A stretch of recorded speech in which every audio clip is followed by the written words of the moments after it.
نور رمضان نور رمضان نور رمضان نور رمضان نحمده ونصلي على رسوله الكريم اما بعد۔ محترم سامعین،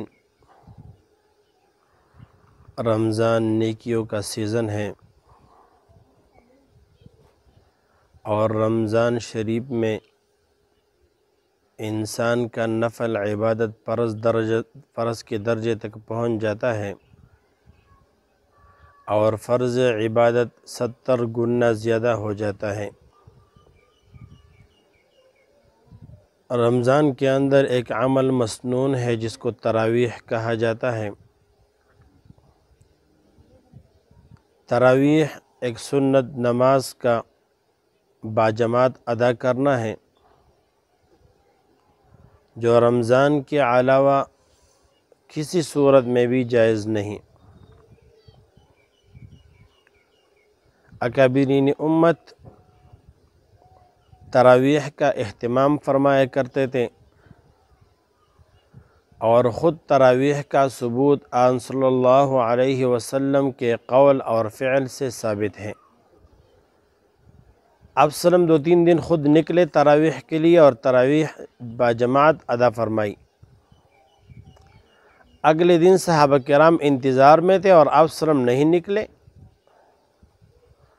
بعد میں جب پوچھا گیا تو آپ صلی اللہ علیہ وسلم نے فرمایا کہ آپ کا شوق دیکھ کر مجھے ایسا لگا کہ آپ پر تراویح اللہ کی طرف سے فرض نہ ہو جائے، اور مجھے ڈر لگا فرض ہونے کا، اسی وجہ سے میں نہیں نکلا۔ لیکن اسی تراویح کو حضرت عمر رضی اللہ تعالیٰ عنہ نے قائم کیا، اور آپ صلی اللہ علیہ وسلم کا یہ عمل رمضان بالکل آخری رمضان تھا آپ وسلم کی عمر کا۔ لیکن جب خلیفہ دوم حضرت عمر رضی اللہ تعالیٰ عنہ خلیفہ مقرر کیے گئے تو دوسرے سال خلافت کے آپ نے حضرت ابی بن کعب رضی اللہ تعالیٰ عنہ کو تراویح کا امام بنایا، اور صحابہ کرام کی موجودگی میں 20 رکعت تراویح پر اجماع منعقد کیا گیا۔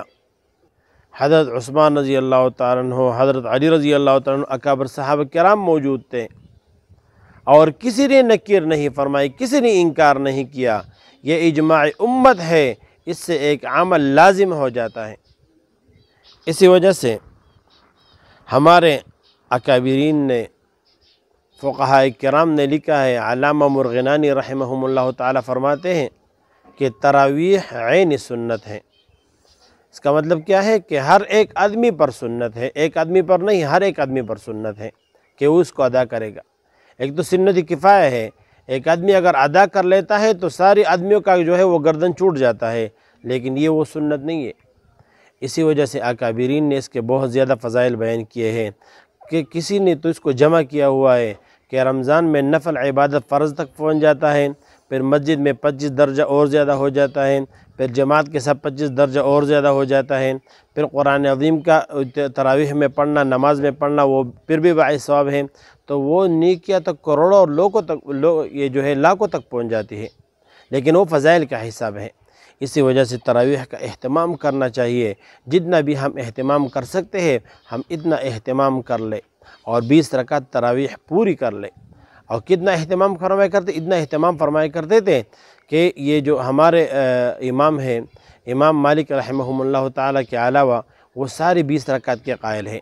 امام مالک رحمہم اللہ تعالیٰ وہ 36 رکعت کے قائل ہیں، وہ 36 رکعت تراویح جو ہے وہ فرمایا کرتے ہیں، اور اس کی خاص وجہ یہ ہے کہ مسنون یہ ہے تراویح کو، اسی وجہ سے تراویح کی اس ترویحہ سے مشتق ہے، ترویحہ کے آرام کرنے کو۔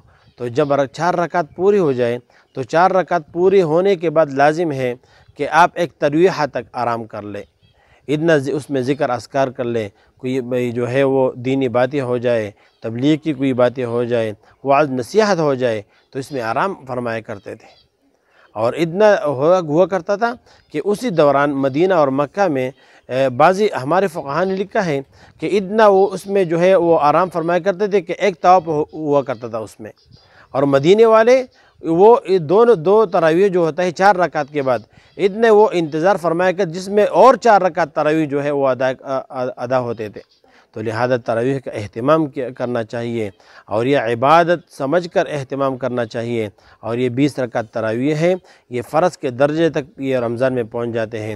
لہذا جتنا بھی ہم سے ہو سکے ہمیں اس کا اہتمام کرنا چاہیے، اور فضائل کا استحضار ہماری دلوں میں ہو اور عقیدت محبت ہماری دلوں میں ہو۔ آج کا جو ہمارے تراویح چل رہے ہیں یہ اللہ معاف فرما لے، یہ تراویح نہیں ہے، یہ نماز کے ساتھ تمسخر ہے۔ اور ایک حدیث شریف میں آتا ہے کہ جب نماز اسی حالت میں ہوگی تو قیامت کے دن ایک گندے کپڑے میں لپیٹ کر اس کے منہ پر مار دیا جائے گا، اور یہ نماز اس کو دعا کر دے کہ اللہ آپ کو تباہ و برباد کر لے جیسا کہ مجھے اپنے تباہ و برباد کیا۔ آج کل ہم دیکھ رہے ہیں یہ ہمارے حفاظ کرام بھی اس طرح قرآن پڑھتے ہیں کہ تراویح کے نماز جو فاسد کر لیتے ہیں۔ تو ایک آدمی آ جاتا ہے، اس کے کندھوں پر کوئی بوجھ نہیں ہوتا، لیکن جب تراویح سے فارغ ہو جاتا ہے تو اس کے اوپر 20 رکعت تراویح لازم ہوا کرتا ہے، کیونکہ لازم النفل بالشروع، یہ تو نفل نماز ہے، سنت نماز ہے۔ جب آپ نے شروع کیا تو شروع کے ساتھ یہ لازم ہو گیا، ابھی آپ پر لازم ہے کہ اس کا قضا کرے، کیونکہ تلاوت کی وجہ سے فاسد کر دیا۔ اسی وجہ سے نماز تراویح کو بھی نماز سمجھ کر پڑھنا چاہیے، کوئی ورزش سمجھ کر نہیں پڑھنا چاہیے۔ اللہ جل جلالہ ہم سب پر رحم کرے۔ وما علینا الا البلاغ۔